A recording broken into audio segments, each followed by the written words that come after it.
রাসূল করিম সাল্লাল্লাহু আলাইহি ওয়াসাল্লাম যখন মক্কার জমিনে রাসূল করিম সাল্লাল্লাহু আলাইহি ওয়াসাল্লাম যখন মানুষগুলোর কাছে যখন কালিমার দাওয়াত নিয়ে যাইত, তখন কাফির মুশরিকরা রাসূল করিম সাল্লাল্লাহু আলাইহি ওয়াসাল্লামকে অনেকভাবে আঘাত করলো, বাধা দিল। এরপর রাসূল করিম সাল্লাল্লাহু আলাইহি ওয়াসাল্লাম কালিমার দাওয়াত বন্ধ করলেন না, দ্বীনের দাওয়াত বন্ধ করলেন না। কাফির মুশরিকরা বলতেছেন, আমাদের 360টা খোদা আছে, আমরা 360টা খোদাকে আমরা কাবার মধ্যে বন্দী করে রাখছি, 360টা খোদা আমাদের কোনো কিছু করতে পারে না। আর মুহাম্মদ এক খোদার দাওয়াত দিতেছে, যে জায়গার মধ্যে 360 খোদা কোনো কিছু করতে পারে না, সেই জায়গার মধ্যে মুহাম্মদের এক খোদা কি করতে পারবে? নাউজুবিল্লাহ। এইভাবে কাফির মুশরিকরা রাসূল করিম সাল্লাল্লাহু আলাইহি ওয়াসাল্লামকে একবার কাফির মুশরিকরা তারা সকলে একত্রিত হয়ে রাসূল করিম সাল্লাল্লাহু আলাইহি ওয়াসাল্লামকে প্রশ্ন করলেন, হে মুহাম্মদ, তুমি যে কলিমার দাওয়াত দিতেছ, তুমি যে খোদার দাওয়াত দিতেছ, তাহলে তোমার খোদার পরিচয় দাও, তোমার খোদার বংশ পরিচয় কি, তার বংশ পরিচয় কি? মুহাম্মদ সাল্লাল্লাহু আলাইহি ওয়াসাল্লামকে কাফির মুশরিকরা প্রশ্ন করল, হে মুহাম্মদ, তোমার খোদার বংশ পরিচয় কি? তোমার খোদা কতজন? তোমার খোদার সঙ্গে সাথী কেউ আসেনি? তোমার খোদার শক্তি কতটুকু? তোমার খোদা কার উপর ডিপেন্ড করে চলে? এবার প্রশ্ন করলে, হে মুহাম্মদ, তোমার খোদার বাচ্চা কাচ্চা আসেনি? তোমার খোদা বিয়ে শাদী করছেন নি? বলেন না, নাউজুবিল্লাহি মিন যালিক। রাসূল কারীম রাসূলুল্লাহ ইয়া হাবিবাল্লাহ, আপনার সাহাবী মুআবিয়া ইবনে মুআবিয়া রাদিয়াল্লাহু তাআলা আনহু ইন্তেকাল করেছেন, আপনি তার জানাজা পড়াবেন, আপনি জানাজার প্রস্তুতি নেন। আল্লাহ রাসূল সাল্লাল্লাহু আলাইহি ওয়াসাল্লাম বলেন, হে ভাই জিবরাইল, মুআবিয়া ইবনে মুআবিয়া রাদিয়াল্লাহু তাআলা আনহু লাশ তো আমার থেকে প্রায় 60 কিলোমিটার দূরে। তাহলে এত দূরে মুআবিয়া ইবনে মুআবিয়া রাদিয়াল্লাহু তাআলা আনহুর লাশ, আর তুমি আমাকে বলতেছো আমি জানাজার প্রস্তুতি নেওয়ার জন্য। জিবরাইল আলাইহিস সালাতু ওয়াস সালাম বলার পরে আল্লাহ রাসূল সাল্লাল্লাহু আলাইহি ওয়াসাল্লাম জানাজার জন্য তিনি প্রস্তুতি নিলেন। জানাজার জন্য প্রস্তুতি নেওয়ার পরে জিবরাইল আলাইহিস সালাতু ওয়াস সালাম নূরের পর্দাটা সরাইয়া দিলেন। মুআবিয়া ইবনে মুআবিয়া রাদিয়াল্লাহু তাআলা আনহুর লাশ সামনে হাজির। আল্লাহ রাসূল সাল্লাল্লাহু আলাইহি ওয়াসাল্লাম মুআবিয়া ইবনে মুআবিয়া রাদিয়াল্লাহু তাআলা আনহুর জানাজা পড়াবেন। এমত অবস্থায় রাসূল কারীম সাল্লাল্লাহু আলাইহি ওয়াসাল্লাম আকাশের দিকে তিনি তাকিয়ে দেখতেছেন, আকাশটা কেন ধরে মেঘাচ্ছন্ন হয়ে আছে, অন্ধকার হয়ে আছে। আল্লাহ রাসূল সাল্লাল্লাহু আলাইহি ওয়াসাল্লাম এবার জিবরাইল আলাইহিস সালাতু ওয়াস সালামকে বলতেছেন, কি ব্যাপার হে জিবরাইল, কিছুক্ষণ আগেই তো সকাল হলো, কিছুক্ষণ আগেই তো সূর্যোদয় হলো, এখন দেখতেছি আকাশটা যেন মেঘাচ্ছন্ন হয়ে আছে, অন্ধকার হয়ে আছে। জিবরাইল আলাইহিস সালাতু ওয়াস সালাম রাসূল কারীম সাল্লাল্লাহু আলাইহি ওয়াসাল্লামকে বলতেছেন, ইয়া রাসূলুল্লাহ ইয়া হাবিবাল্লাহ, ওগো আল্লাহর নবী বিশ্ব নবী রাহমাতুল লিল আলামিন, আপনি যে দেখতেছেন আকাশটা মেঘাচ্ছন্ন হয়ে আছে, আপনি যে দেখতেছেন আকাশটা মেঘাচ্ছন্ন হয়ে আছে, অন্ধকার হয়ে আছে, এটা কিন্তু না, এটা কিন্তু আকাশটা মেঘাচ্ছন্ন হয় নাই, আকাশের মধ্যে কোনো মেঘ নাই, অন্ধকার হয় নাই। আপনি যে দেখতেছেন অন্ধকার হয়ে আছে, আপনার মুআবিয়া ইবনে মুআবিয়া রাদিয়াল্লাহু তাআলা আনহুর জানাজার মধ্যে শরীক হওয়ার জন্য আসমান থেকে অসংখ্য অগণিত ফেরেশতা অবতীর্ণ হয়েছে। সুবহানাল্লাহ। ইয়া রাসূলুল্লাহ ইয়া হাবিবাল্লাহ, আপনি যে দেখতেছেন আকাশটা মেঘাচ্ছন্ন হয়ে গেছে, আসলে আকাশের মধ্যে কোনো মেঘ নয়, আপনি যে দেখতেছেন আকাশটা মেঘাচ্ছন্ন হয়ে আছে, অন্ধকার হয়ে আছে, আপনার মুআবিয়া ইবনে মুআবিয়া রাদিয়াল্লাহু তাআলা আনহুর জানাজা পড়ার জন্য আসমান থেকে অসংখ্য অগণিত ফেরেশতা অবতীর্ণ হয়েছে, যার কারণে ফেরেশতাদের আগমনের কারণে আকাশটা অন্ধকার দেখা যায়। সুবহানাল্লাহ। বিল লিসানি ওয়ালা বিল কলম ونشهد أن لا إله إلا الله وحده لا شريك له ونشهد أن سيدنا وسندنا وحبيبنا وحبيب ربنا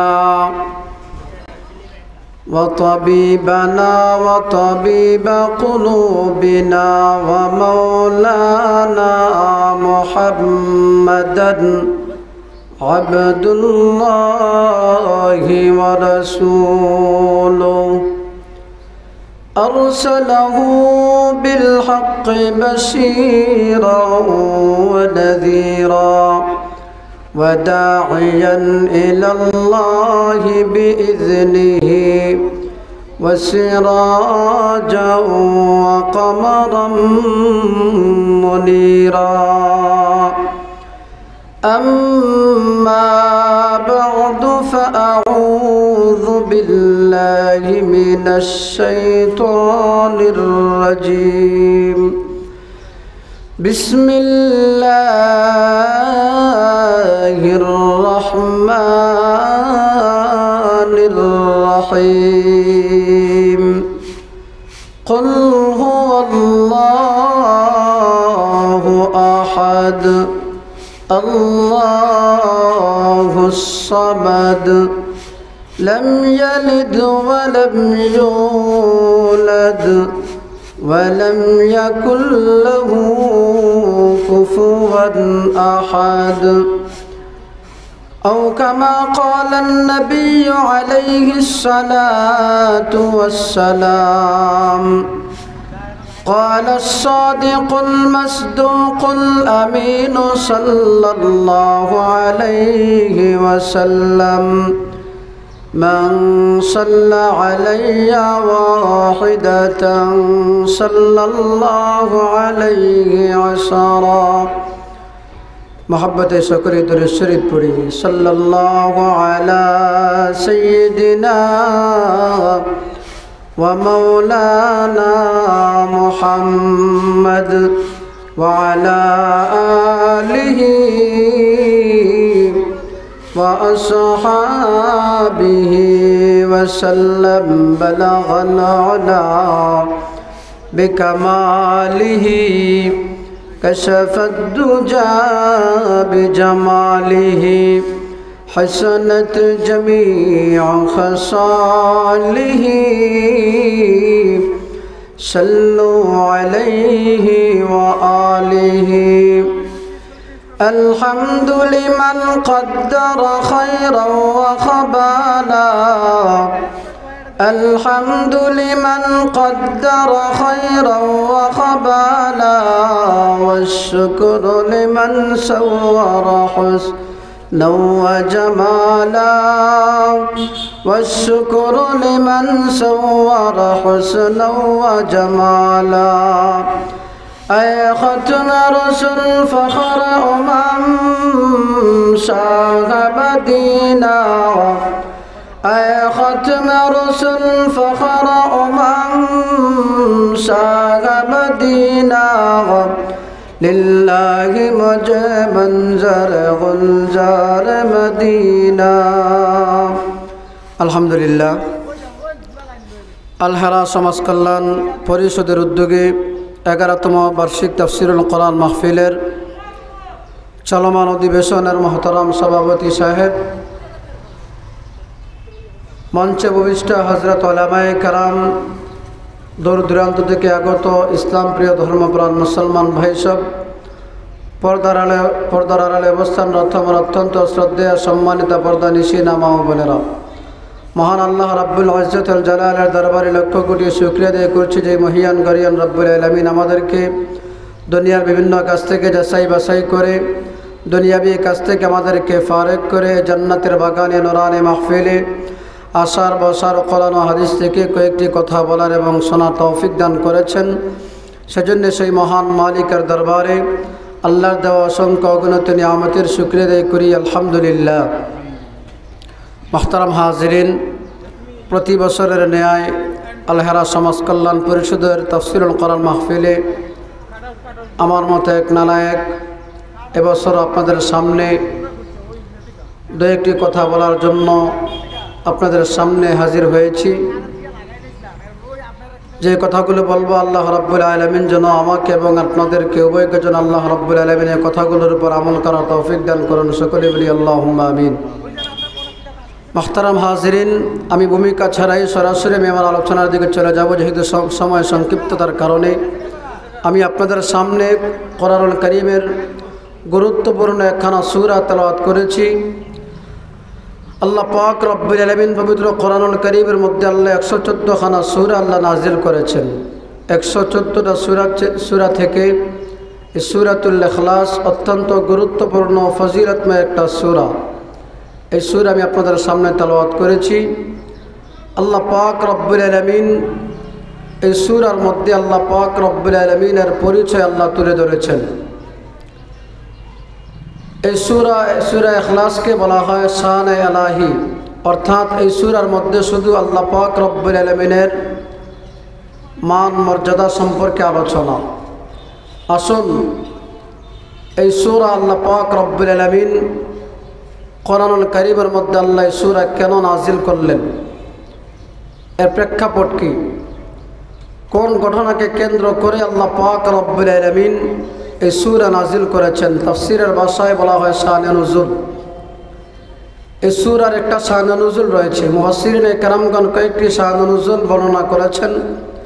এর মধ্যে একটা শান-এ নুজুল হলো আয়াতের তরজমা শোনানোর আগে, সূরার তরজমা আমি শুরু করার আগে এই সূরার প্রেক্ষাপটকে শান-এ নুজুলকে আমি আপনাদের সামনে আগে আলোচনা করব। তাহলে এই সূরাকে আমরা তিনটা ভাগে আমরা ভাগ করে নিলাম। এক নম্বর হলো এই সূরা আল্লাহ পাক রব্বুল আলামিন কেন নাজিল করলেন, এর শান-এ নুজুল কি। দুই নম্বর হলো এই সূরা ইখলাসের তরজমা। তিন নম্বর আলোচনা হলো এই সূরার ফজিলত কি।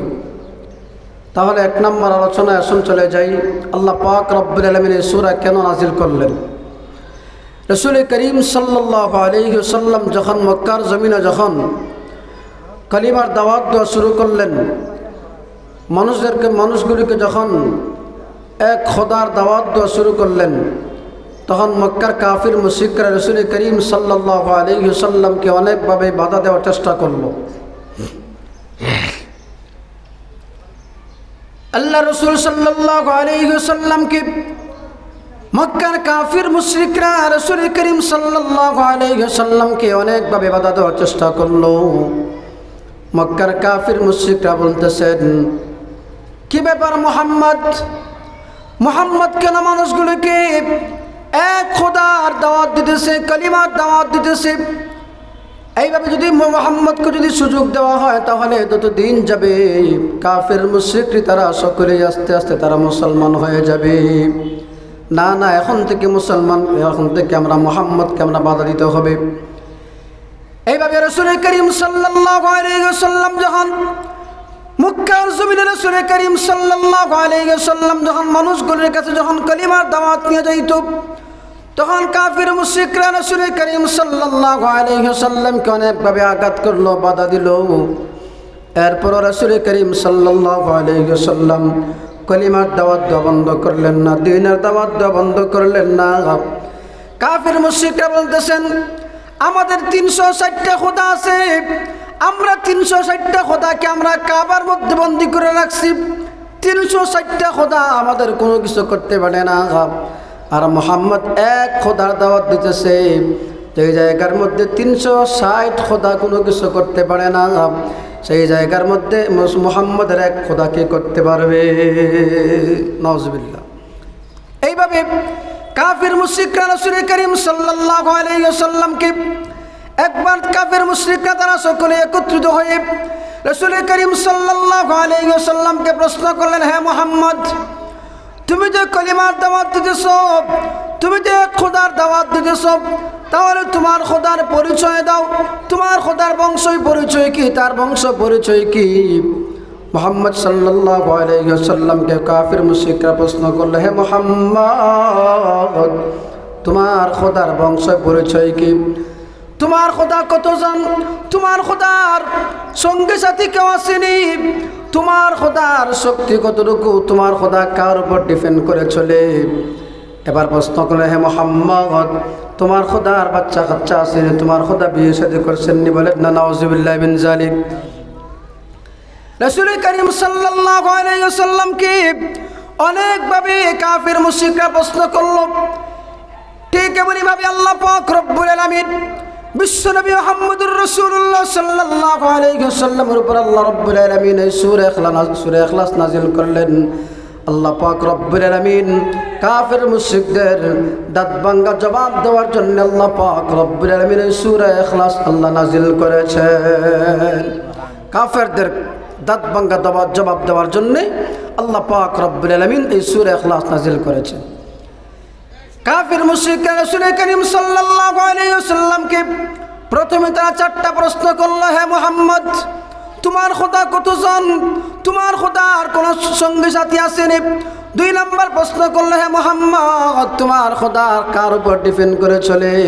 3 নম্বর প্রশ্ন করা হলো, হে মুহাম্মদ তোমার খোদা কি বিয়ে শাদী করছেন নি, তার কি বাচ্চা কাচ্চা আসেনি?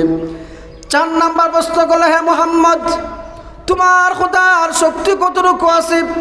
এইভাবে নানান ধরনের প্রশ্ন শুরু করলো আল্লাহ পাক রব্বুল আলামিন। ঠিক তখনই আল্লাহ পাক রব্বুল আলামিন সূরা ইখলাস নাযিল করলেন। আল্লাহ বলেন, কুল হুয়াল্লাহু আহাদ আল্লাহুস সামাদ লাম ইয়ালিদ ওয়া লাম ইউলাদ ওয়া লাম ইয়াকুল লাহু কুফুয়ান আহাদ। 1 নম্বর প্রশ্ন করলে, হে মুহাম্মদ তোমার খোদা কতজন? আল্লাহ রাব্বুল আলামিন বললেন, কুল হুয়াল্লাহু আহাদ, হে নবী আপনি বলুন আল্লাহু আহাদ, আমি আল্লাহ হলাম এক অদ্বিতীয়, আমি আল্লাহর কোনো শরীক নাই, আমি আল্লাহ হলাম এক অদ্বিতীয়। এরপর আল্লাহ বলেন আল্লাহুস সামাদ, আমি আল্লাহ রাব্বুল আলামিন হলাম মুখাপেক্ষী, আমি আল্লাহ রাব্বুল আলামিন কারো কাছে মুখাপেক্ষী নয়, আমি আল্লাহ কারো উপর ডিপেন্ড করে চলি না, বরং দুনিয়ার সমস্ত মানুষগুলি আমি আল্লাহর কাছে মুখাপেক্ষী, আমি আল্লাহ হলাম অমুখাপেক্ষী। এরপর প্রশ্ন করলে, হে মুহাম্মদ তোমার খোদার বাচ্চা কাচ্চা আসেনি, বিয়ে শাদী করছেনি? আল্লাহ রাব্বুল আলামিন বলেন, লাম ইয়ালিদ ওয়া লাম ইউলাদ, আমি আল্লাহ রাব্বুল আলামিন কারো কাছ থেকে জন্ম নেই নাই এবং আমি আল্লাহ রাব্বুল আলামিন কাউকে জন্ম দেই নাই। এরপর আল্লাহ বলেন, লাম ইয়ালিদ ওয়া লাম ইউলাদ ওয়া লাম ইয়াকুল লাহু কুফুয়ান আহাদ, আল্লাহর সমতুল্য পৃথিবীর মধ্যে আর কেউ নাই, আল্লাহর সমতুল্য পৃথিবীর মধ্যে আর কেউ নাই। এভাবে আল্লাহ পাক রব্বুল আলামিন কাফেরদের একটা দাঁত ভাঙা জবাব আল্লাহ রব্বুল আলামিন দিয়ে দিলেন এই সূরা ইখলাসের মধ্যে। এরপরে কাফের মুশরিকরা আবার প্রশ্ন করল, হে মুহাম্মদ তোমার খোদা ঘুমায়নি, তোমার আল্লাহ ঘুমায়নি, তোমার আল্লাহর ঘুমের চন্দ্র আসেনি? আল্লাহ রাব্বুল আলামিন এই কথার জবাব দিয়েছেন, লা তাখুযুহু সিনাতুন ওয়া লা নাওম, আল্লাহ রাব্বুল আলামিন বলেন আমি আল্লাহ ঘুমাই না, আমি আল্লাহর ঘুমের তন্দ্রাও আসে না। আমার ভাইরা, রাসূল করিম সাল্লাল্লাহু আলাইহি ওয়াসাল্লামকে কাফের মুশরিকরা এইভাবে নানান ধরনের প্রশ্ন করার পরে আল্লাহ পাক রব্বুল আলামিন এই সূরা ইখলাসের মধ্যে আল্লাহ পাক রব্বুল আলামিন কাফেরদের দাঁত ভাঙা জবাব আল্লাহ রব্বুল আলামিন দিয়ে দিয়েছেন। আমার ভাইরা, কাফের মুশরিকরা প্রশ্ন করলে, মুহাম্মদ তোমার আল্লাহ ঘুমায়নি? আল্লাহ রব্বুল আলামিন বলেন, লা তাখুযুহু সিনাতুন ওয়া লা নাওম, আমি আল্লাহ ঘুমাই না, আমি আল্লাহর ঘুমের তন্দ্রাও আসে না। আল্লাহর পয়গম্বর মূসা আলাইহিস সালাতু ওয়াস সালাম একদিন তিনি শুয়ে তিনি মনে মনে ভাবতেছেন, আমার আল্লাহ ঘুমায়নি, আমার আল্লাহর ঘুমের তন্দ্রা আসেনি। মূসা আলাইহিস সালাতু ওয়াস সালাম একদিন ঘুমের ঘরে তিনি শুয়ে তিনি মনে মনে তিনি ভাবতেছেন, আমার আল্লাহ ঘুমায়নি, আমার আল্লাহর ঘুমের তন্দ্রা আসেনি। কিছুক্ষণ পরে জিবরাইল আলাইহিস সালাতু ওয়াস সালাম মূসা আলাইহিস সালাতু ওয়াস সালামের সামনে হাজির। মূসা আলাইহিস সালাতু ওয়াস সালামকে জিবরাইল আলাইহিস সালাতু ওয়াস সালামকে এসে বলতেছেন, জিবরাইল বলতেছেন, হে মূসা পয়গম্বর, আপনি শুয়ে আপনি মনে আপনি কি ভাবতেছেন যে আমার আল্লাহ ঘুমায়নি, আমার আল্লাহর ঘুমের তন্দ্রা আসেনি? মূসা আলাইহিস সালাতু ওয়াস সালাম আশ্চর্য হয়ে গেলেন, হতভম্ব হয়ে গেলেন। জিবরাইলকে প্রশ্ন করলেন, হে জিবরাইল তুমি কি মানুষের মনের খবর জানো নাকি? হে জিবরাইল তুমি কি মানুষের মনের খবর জানো নাকি? জিবরাইল বললেন, না না না, আমি কারো মনের খবর জানি না, তবে আল্লাহ রাব্বুল আলামিন আমাকে জানিয়ে দিয়েছেন আপনি শুয়ে আপনি মনে ভাবতেছেন আমার আল্লাহ ঘুমায়নি, আমার আল্লাহর ঘুমের তন্দ্রা আসে কিনা। আমার ভাইরা, এবার মূসা আলাইহিস সালাতু ওয়াস সালাম বললেন, হে জিবরাইল, আল্লাহ রাব্বুল আলামিন আমার এই কথাটা আল্লাহ জেনে ফেলেছেন নাকি? জিবরাইল বললেন, হ্যাঁ হ্যাঁ হ্যাঁ মুসা, আপনি শুয়ে আপনি মনে মনে ভাবতেছেন আমার আল্লাহ ঘুমায়নি, আমার আল্লাহর ঘুমের তন্দ্রা আসেনি। এবার মুসা আলাইহিস সালাতু ওয়াস সালাম বলেন, হ্যাঁ জিবরাইল, এবার যেহেতু আমি মনে মনে ভাবছিলাম, এখন কি আল্লাহর পক্ষ থেকে আমার কাছে কোনো পরীক্ষা আছে কি না? জি হে জিবরাইল, এখন কি আল্লাহর পক্ষ থেকে আমার কাছে কোনো পরীক্ষা আছে কি না? এবার জিবরাইল বললেন, হ্যাঁ অবশ্যই পরীক্ষা তো একটা আছেই, যেহেতু আপনি মনে মনে আপনি শুয়ে আপনি মনে মনে ভাবতেছেন যে আমার আল্লাহ ঘুমায়নি, আমার আল্লাহর ঘুমের তন্দ্রা আসেনি। আল্লাহ রাব্বুল আলামিন আপনার সেই প্রশ্নের জবাব আল্লাহ, আপনি যেভাবে মনে মনে ভাবছেন, আল্লাহ আপনার সেই প্রশ্নের জবাব আল্লাহ আপনাকে মনে মনে দিয়ে দিবেন। সুবহানাল্লাহ। এবার মুসা আলাইহিস সালাতু ওয়াস সালাম বললেন, হ্যাঁ জিবরাইল, এবার আমার উপর কি পরীক্ষা আছে বলো? জিবরাইল বললেন, হ্যাঁ মুহাম্মদ, হ্যাঁ জিবরাইল বললেন, হ্যাঁ মুসা পয়গম্বর, আপনি এবার দাঁড়ান, আপনি দাঁড়াই আপনার দুই হাতের মধ্যে দুইটা পানির গ্লাস নেন, আপনার দুই হাতের মধ্যে দুইটা পানির গ্লাস নেন, পানির গ্লাস নিয়ে আপনি দাঁড়ায় থাকেন। এবার মুসা আলাইহিস সালাতু ওয়াস সালাম তিনি সোয়া থেকে দাঁড়ালেন। দাঁড়ানোর পরে জিবরাইল আলাইহিস সালাতু ওয়াস সালাম বললেন, হ্যাঁ পয়গম্বর মুসা, আপনার দুই হাতের মধ্যে আপনি দুইটা পানির গ্লাস নেন। মুসা আলাইহিস সালাতু ওয়াস সালাম দাঁড়ালেন, পানির গ্লাস দুইটা হাতের মধ্যে নিলেন। জিবরাইল আলাইহিস সালাতু ওয়াস সালাম চলে গেলেন। দীর্ঘ লম্বা সময় অতিবাহিত হয়ে গেল। মুসা আলাইহিস সালাতু ওয়াস সালাম পানির গ্লাস দুইটা হাতের মধ্যে নিয়ে দাঁড়ায় আছেন। জিবরাইল আলাইহিস সালাতু ওয়াস সালাম চলে গেলেন। মুসা আলাইহিস সালাতু ওয়াস সালাম দীর্ঘ লম্বা সময় পানির গ্লাস হাতের মধ্যে নিয়ে দাঁড়ায় আছেন। আমার ভাইরা, এবার মুসা আলাইহিস সালাতু ওয়াস সালামের শরীরের মধ্যে একটু ক্লান্তি চলে আসলো, একটু ক্লান্তি চলে আসলো।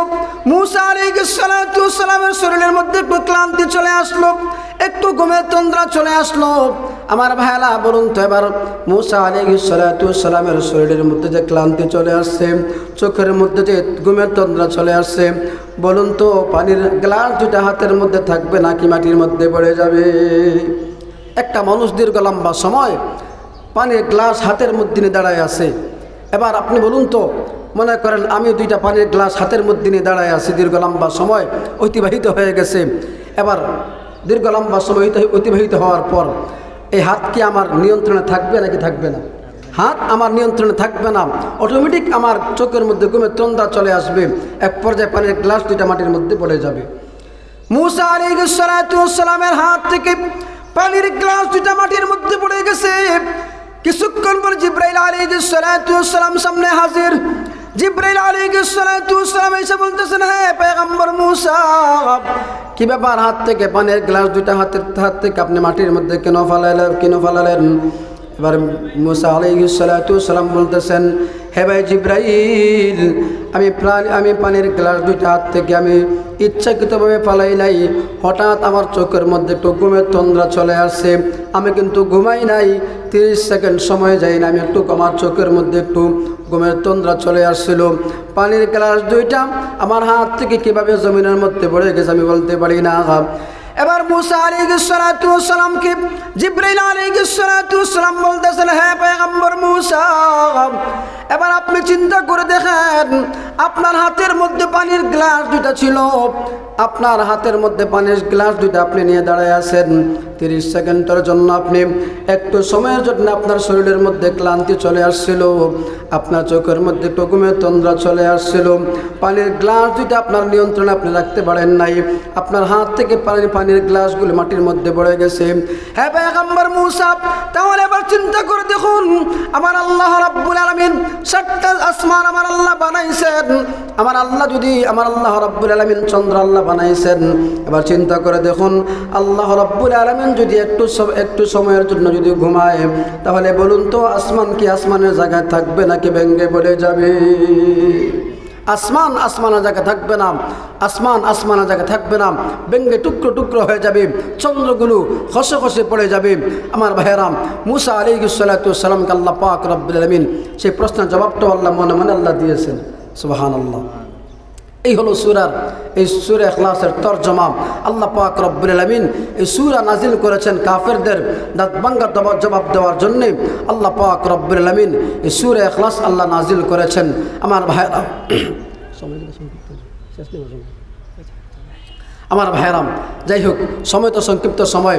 আমার ভাইয়েরা আসুন, এই সূরা সাদ নজুল আমি আপনাদেরকে শোনালাম, একটু তরজমাও আপনাদেরকে শোনালাম। এবার আসুন, এই সূরার অনেক ফজিলত রয়েছে। রাসূল করিম সাল্লাল্লাহু আলাইহি ওয়াসাল্লাম বলেন, হযরত আবু হুরায়রা রাদিয়াল্লাহু তাআলা আনহু থেকে বর্ণিত, রাসূল করিম সাল্লাল্লাহু আলাইহি ওয়াসাল্লাম বলেন, এই সূরা ইখলাস হলো কোরআনুল কারীমের 1/3 অর্থাৎ রাসূল করিম সাল্লাল্লাহু আলাইহি ওয়াসাল্লাম বলেন, কোন ব্যক্তি যদি একবার সূরা ইখলাস যদি তেলাওয়াত করে, আল্লাহ রাব্বুল আলামিন ওই ইখলাস তেলাওয়াত করনেওয়ালা ব্যক্তির আমলনামায় আল্লাহ রাব্বুল আলামিন 10 পারা কোরআন তেলাওয়াতের সওয়াব আল্লাহ দিয়ে দিবে। সুবহানাল্লাহ।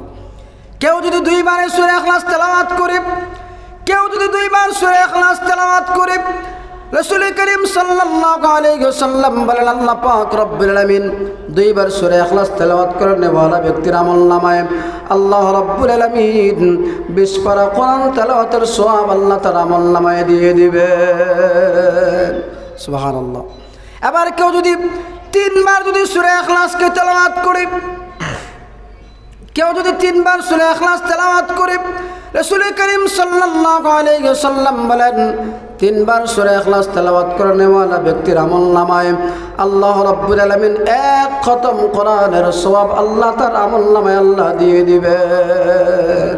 সুবহানাল্লাহ। তাহলে মুহতারাম হাজিরিন, মা বোনেরা, আপনারা যারা মাইকের আওয়াজ শুনতেছেন, সকলের কাছে অনুরোধ করব, এখন থেকে আমরা সকলেই এই সূরা ইখলাসের উপর আমরা আমল করব। কেউ যদি একবার এই সূরা ইখলাস তেলাওয়াত করে, আল্লাহ রাব্বুল আলামিন তার আমলনামা 10 পারা কোরআন তেলাওয়াতের সওয়াব আর তার আমলনামা আল্লাহ দিয়ে দেন। সুবহানাল্লাহ। কেউ যদি 2 বার সূরা ইখলাস তেলাওয়াত করে, তার আমলনামা আল্লাহ রাব্বুল আলামিন 20 পারা কোরআন তেলাওয়াতের সওয়াব আল্লাহ তার আমলনামা দিয়ে দেন।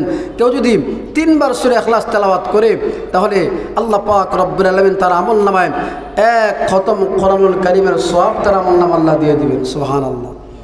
আমার ভাইয়েরা, অন্য রাওয়ায়াতে আসছে, কোন ব্যক্তি যদি সূরা ইখলাসের উপর যদি আমল করে, সূরা ইখলাসের উপর যদি আমল করে যদি সে ইন্তেকাল যদি করে, কোন ব্যক্তি যদি সূরা ইখলাসের উপর যদি সে আমল করে ইন্তেকাল করে, তাহলে ওই ব্যক্তি ইন্তেকালের পরে তার জানাজার মধ্যে জিবরাইল আলাইহিস সালাতু ওয়াস সালাম 70,000 ফেরেশতা নিয়ে অবতীর্ণ হবে।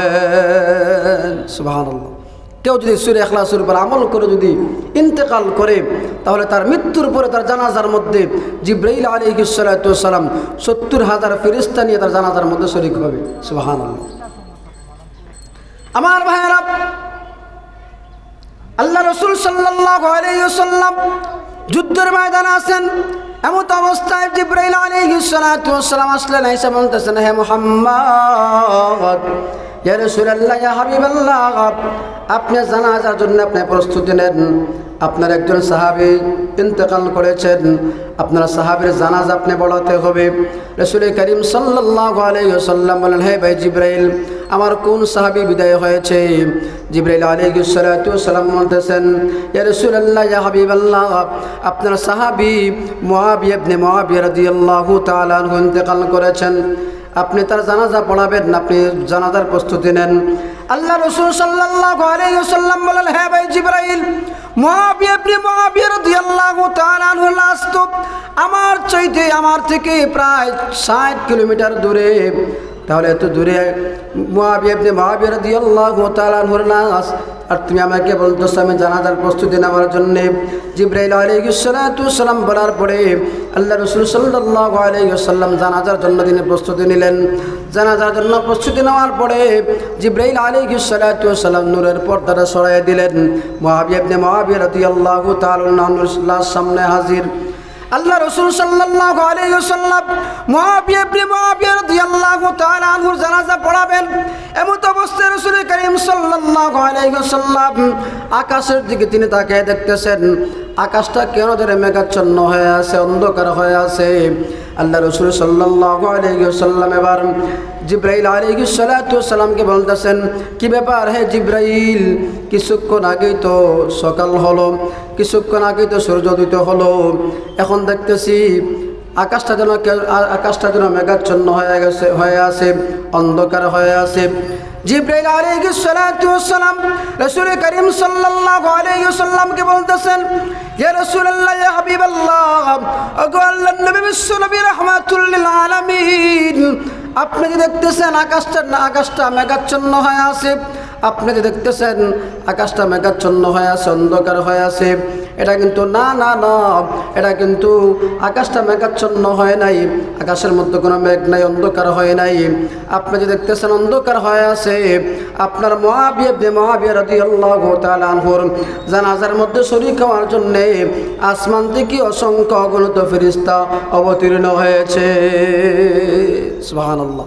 ইয়া রাসূলুল্লাহ, ইয়া হাবিবাল্লাহ, আপনি যে দেখতেছেন আকাশটা মেঘাচ্ছন্ন হয়ে গেছে, আসলে আকাশের মধ্যে কোনো মেঘ নয়, আপনি যে দেখতেছেন আকাশটা মেঘাচ্ছন্ন হয়ে আছে, অন্ধকার হয়ে আছে, আপনার মুআবিয়া রাদিয়াল্লাহু তাআলা আনহুর জানাজা পড়ার জন্যে আসমান থেকে অসংখ্য অগণিত ফেরেশতা অবতীর্ণ হয়েছে, যার কারণে ফেরেশতাদের আগমনের কারণে আকাশটা অন্ধকার দেখা যায়। সুবহানাল্লাহ।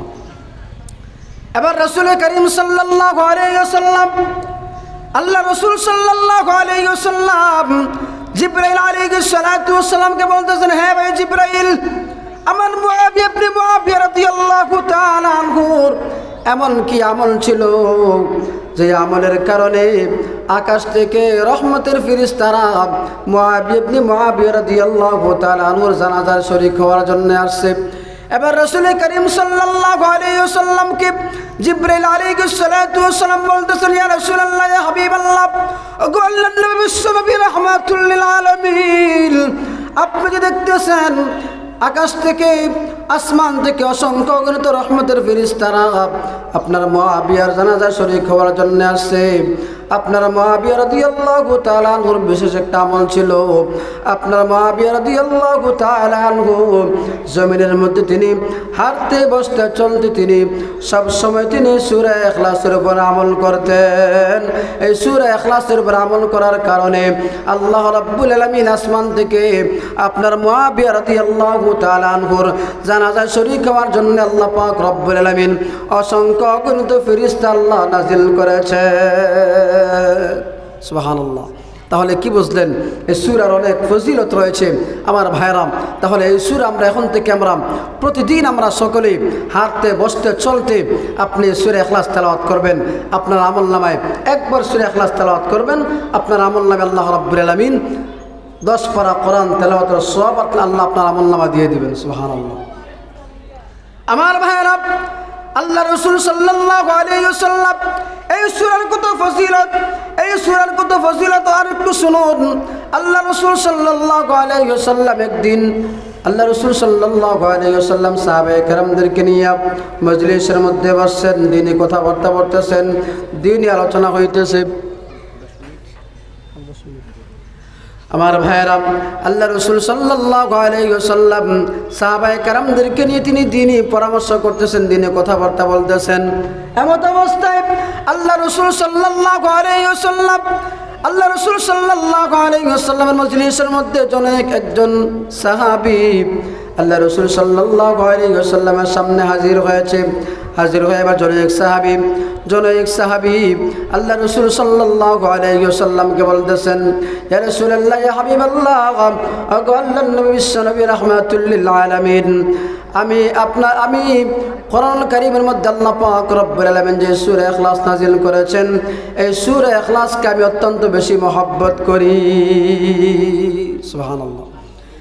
আল্লাহ রাসূল সাল্লাল্লাহু আলাইহি ওয়াসাল্লামকে জনৈক সাহাবী বলতেছেন, ইয়া রাসূলুল্লাহ, ইয়া হাবিবাল্লাহ, আমি সূরা ইখলাসকে খুব বেশি মহব্বত করি, খুব বেশি ভালোবাসি।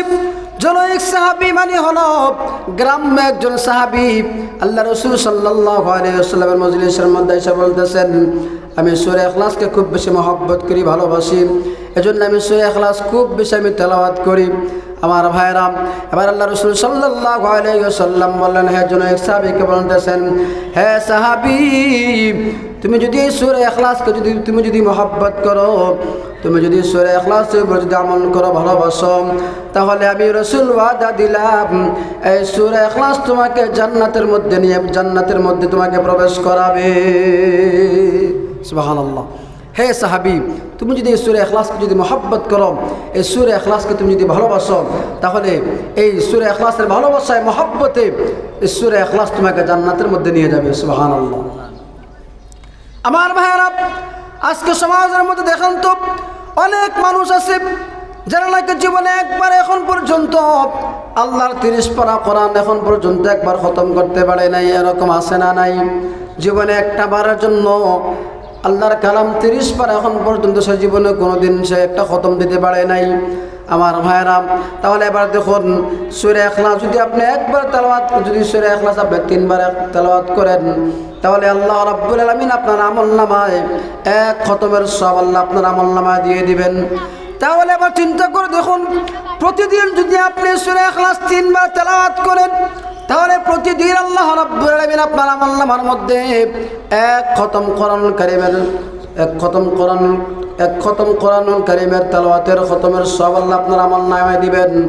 তাহলে আবার চিন্তা করে দেখুন, প্রতি বছরে আপনার আমলনামার মধ্যে কতগুলি খতমের সওয়াব আপনার আমলনামায় জমা হয়। কাল কিয়ামতের দিন কঠিন মুসিবতের সময় যখন মানুষগুলো যখন জাহান্নামী হয়ে যাবে, যখন জাহান্নামের দিকে ফেরেশতারা তাকে নিয়ে যাবে, তখন এই সূরা ইখলাসের খতমগুলি জাহান্নামের ফেরেশতাদের সাথে তারা মোলাকাত করবে। জাহান্নামের ফেরেশতারা এসে যখন আল্লাহর বান্দাকে তাকে যখন জাহান্নামের দিকে নিয়ে যাবে, আল্লাহর কালামের খতমগুলি দেখা যাবে ওই বান্দার চতুর্দিক দিয়ে, তার চতুর্দিক দিয়া শুধু কোরআনুল কারীমের খতম আর খতম দেখা যায়। খতমগুলি তার সামনে দাঁড়ায় আছে। আমার ভাইয়েরা, জাহান্নামের ফেরেশতারা যখন তাকে হিসাব জাহান্নামের দিকে নিয়ে যাবে, তখন এই খতমগুলি জাহান্নামের ফেরেশতাদেরকে বলবে, হ্যাঁ ফেরেশতারা, তোমরা এই লোকটাকে তোমরা জাহান্নামের মধ্যে নিয়ে যাচ্ছ, আমরা হলাম কোরআনুল কারীমের খতম, আমরা কোরআনুল কারীমের খতমগুলি তোমাদেরকে আমরা ঘোষণা দিলাম, হে জাহান্নামের ফেরেশতারা, তোমরা আল্লাহর বান্দাকে তোমরা জাহান্নামের মধ্যে নিয়ে যেতে পারবে না। সে দুনিয়ার মধ্যে থাকা অবস্থায় সে খুব বেশি সূরা ইখলাসের উপর আমল করত, আর সূরা ইখলাস আমল করার কারণে তার আমলনামায় সূরা ইখলাস তেলাওয়াত করেছিল, এজন্য তার আমলনামায় শুধু খতমের সওয়াবগুলো জমা হয়েছিল। আজকে আমরা কোরআনুল কারীমের খতমগুলো হইয়া আমরা তোমাদেরকে সুপারিশ করব, তোমরা তাকে জাহান্নামের মধ্যে নিয়ে যাবে না, আমরা তাকে জান্নাতের মধ্যে নিয়ে যাব। সুবহানাল্লাহ। তাহলে এই কোরআনুল কারীমের এই সূরা ইখলাস যদি তেলাওয়াত করি, আমরা আমল করি, তাহলে আমাদের লাভ আছে না লস আছে বলুন তো? কত লাভ আমার ভাইরাম। এজন্য রাস্তাঘাটে যখন আমরা হাঁটবো, অন্য কোনো গীবত শিকায়াত না করে, অন্য করে আমরা সমালোচনা না করে, অন্যকে গালিগালাজ না করে, অন্য মানুষকে নিয়ে আমরা খারাপ মন্তব্য না করে আপনি সূরা ইখলাস তেলাওয়াত করেন, একবার তেলাওয়াত করেন, আপনার আমলনামা 10 পারা কোরআনুল কারীমের সওয়াব আল্লাহ আপনার আমলনামা দিয়ে দিবেন। সুবহানাল্লাহ। আমার ভাইরাম, এজন্য এই সূরা ইখলাসের উপর আমরা বেশি বেশি করে আমল করব, এই সূরা ইখলাসের উপর বেশি বেশি করে আমল করব। আল্লাহ রাসূল সাল্লাল্লাহু আলাইহি ওয়াসাল্লাম সাহাবায়ে কেরামদেরকে বললেন, হে সাহাবীরা, এই সূরা ইখলাস হলো কোরআনুল কারীমের 1/3, কোরআন শরীফের 1/3, অর্থাৎ 3 ভাগের 1 ভাগ হলো এই সূরা ইখলাস। সুবহানাল্লাহ। সূরা ইখলাস হলো কোরআন শরীফের 1 ভাগের, কোরআনুল কারীমের 3 ভাগের 1 ভাগ, 3 ভাগের 1 ভাগ হলো এই সূরা ইখলাস। এজন্য আমার ভাইরাম, এই সূরা ইখলাস বেশি বেশি করে তেলাওয়াত করবেন। বিশেষ করে আপনারা প্রতিদিন রাত্রিবেলা ঘুমানোর আগে সূরা ইখলাস, সূরা নাস, সূরা ফালাক, এই সূরাগুলোর উপর আমরা আমল করব। সকালবেলা ফজরের নামাজের পরে আমরা সূরা ইখলাস তেলাওয়াত করব, সূরা ফালাক তেলাওয়াত করব, সূরা নাস তেলাওয়াত করব, আয়াতুল কুরসি তেলাওয়াত করব। 5 ওয়াক্ত নামাজ পড়ে যদি পড়েন, তাহলে আপনার আমলনামায় আল্লাহ রাব্বুল আলামিন অসংখ্য অগণিত সওয়াব আল্লাহ আপনার আমলনামাতে দান করবেন। এজন্য যে কথাগুলি বললাম, আল্লাহ রাব্বুল আলামিন যেন আমাদের সকলকে যেন এই সূরা ইখলাসের উপর আমল করার তৌফিক দান করেন। সকলে বলি আমিন। ওয়া আখিরু দাওয়ানা আলহামদুলিল্লাহি রাব্বিল আলামিন। আসসালামু আলাইকুম ওয়া রাহমাতুল্লাহি ওয়া বারাকাতুহু।